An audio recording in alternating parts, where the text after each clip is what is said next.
Welcome to the Banker Lamp. Please enjoy the video. You start by confirming your PC and space are ready. This is why you avoid surprises during setup. Next, buy a Valve Index kit or proof-compatible controllers. Price and availability vary, so plan for shipping time.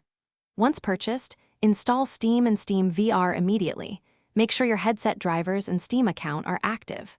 After that, unbox and place base stations roughly 2-3 meters apart and powered. This first action creates a stable tracking environment so you can proceed cleanly to pairing. Once your base stations are powered and mounted, angle them down to cover your play area. This reduces occlusion during fast arm swings. Then pair the Index headset and controllers in Steam VR.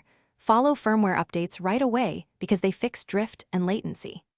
Now install Gorilla Tag from your Steam library.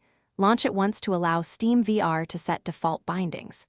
Make sure you map the grab and jump inputs properly so motion translates naturally. Doing this now prevents awkward control rebinds mid-session. You finish by running Steam VR room setup and calibrating floor height. Choose standing or room scale depending on your available area so your Guardian behaves correctly.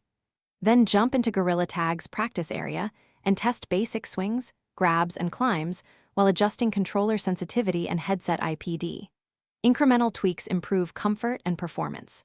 If tracking or inputs act up, first reset headset and USB/display port cables. Restart Steam VR and rerun room setup. This simple troubleshooting step resolves most drift or controller invisibility issues. Thanks for watching. If this was helpful, leave a like and consider subscribing. See you next time.